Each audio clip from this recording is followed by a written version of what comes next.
9 years ago yesterday, June 2nd, 2016, I released my channel trailer and then followed it on June 8th with my first video. So this morning, I looked back in my phone to see if I had taken any pictures on the 2nd or the 8th, and I didn't. But I scrolled back a little further and I found this. That lonely video circled in red that's 1 minute and 28 seconds long was taken on December 15th, 2015, and that video altered the course of my life forever. There's a bunch of things that happened on that same day. There are some videos from a concert that I went to at the school for Lennon. She had a chorus concert, and I was on the school board, and she was there doing it, so I was like, okay, I have to go in for that, and that happened at 9:30 that day. I come back here, and I was working with this guy, Shane Lee, country singer, making a record. Dylan comes home from school. He's here about 3 o'clock or so. He happens to wander down to the studio, and I'm sitting working on a piano part for Shane's record. And I was like, hey, Shane, check this out. And I play some really complicated chords, and Shane's like, what? And Dylan names all the notes, tells me what chords there. He's, that's unbelievable. How did he do that? No, he's got perfect pitch, blah, blah, blah. So a couple hours later, I had a school board meeting. And Shane had asked me if I could make a video of Dylan doing this so he could show his wife, Angie. So I said, sure. So I'm getting ready to go to the school board meeting. And I was like, Dylan, come downstairs and let's make this video together. I've told this story before. I don't want to. He's eating some candy and stuff. So finally I say to my wife, Nina, I was like, can you tell Dylan to come down here?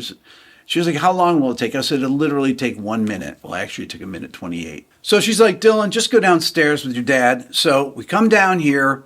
I get out a little phone stand, I put the phone on it, and we're facing this way, right behind the camera that you're watching right now, and we made this. What's this? C augmented over D flat augmented. Okay, sing a B flat. Very good. I take that video and I immediately upload it to my Facebook page, and I send a link to Shane, and I get in the car. I start driving to the school board meeting. I call Shane and was like, hey, I put that video up so you can show Angie. Go to the school board meeting. During the meeting, Shane called me a couple times. I was like, why Shane called me? I ignored the calls. And I get in my car after I call Shane back. It's probably about 8 o'clock at night. It's like, what's going on? He says, that video is a viral video. I was like, what are you talking about? He said, it's got 5,000 views. I was like, it's not a viral video, is it? He's like, well, you only have 30 followers on Facebook. And he says, I know it's a viral video. And Shane was a smart guy. And so he goes, let's see where it is tomorrow. So I wake up the next day and Shane calls me in the morning. He's like, did you see the video? And I said, no.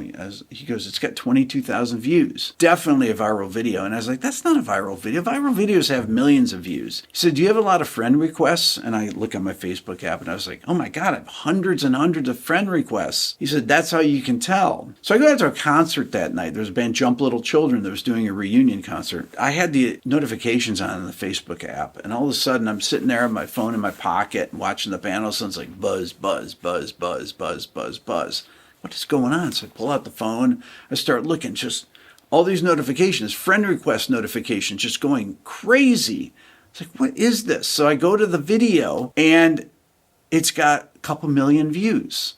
Literally from the morning to that night. And then I keep looking at it, and every couple minutes it's got an extra 10,000 views. It was insane. It's kind of like TikTok was a couple years ago when videos would go insanely viral.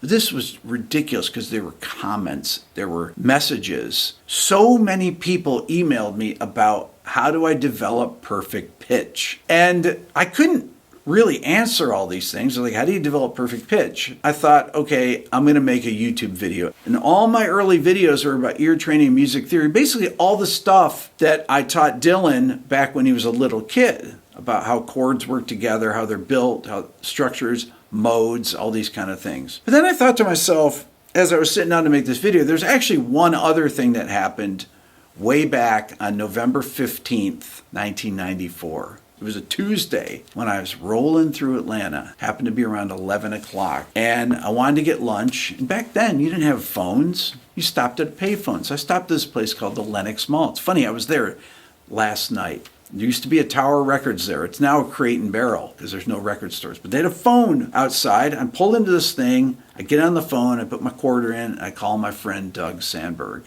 And he's like, what are you doing? Are you in town? I said, yeah, I'm at a phone booth at this place called the Lenox Mall. I'm at Tower Records. He's like, Tower Records, you're right across the street from my building. Come over and I'll take you out to lunch. And I was like, I'll be right over. Where is your building? He said, you see that big black building right there? I was like, yeah. It was like probably about 1,000 yards away. I said, I'll be over in a few minutes. So I go over, park in the parking garage.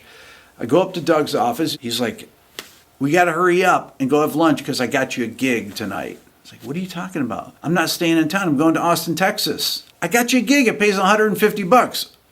Where is it? It's in LaGrange, Georgia. I was like, where's that? He goes, I don't know. It's like an hour and a half from here, but you have a rehearsal at 2 o'clock. With who? My buddy Francisco, whose gig it is, and you're playing bass. So I went down to Francisco's house. I meet him. He's like, bring your stuff in. I got an empty room here. He had a house with a bunch of musicians that lived there.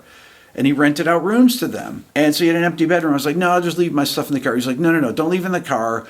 Put it in here, and then you can take it tomorrow when you leave for Austin. But he had already planned with Doug that he's going to hire me for a bunch more gigs. So we go play the gig. He's like, oh, we have a gig tomorrow, too. Matter of fact, we have a gig for the next 10 days. So I played bass in this cover band with Francisco for the next 10 days, and I never left. Now, think about this. Had I just bypassed Atlanta, if I had not passed through here at lunchtime, I wouldn't have this place. I wouldn't have met my wife. I wouldn't have my kids. None of this would have happened. I didn't even have any gear. I didn't know anything about recording. I moved here with a Mexican Strat that I owned and a PV Classic 30 amp. That's all I had in my Honda Civic when I moved here. I had played in bands, but I'd done recording before that.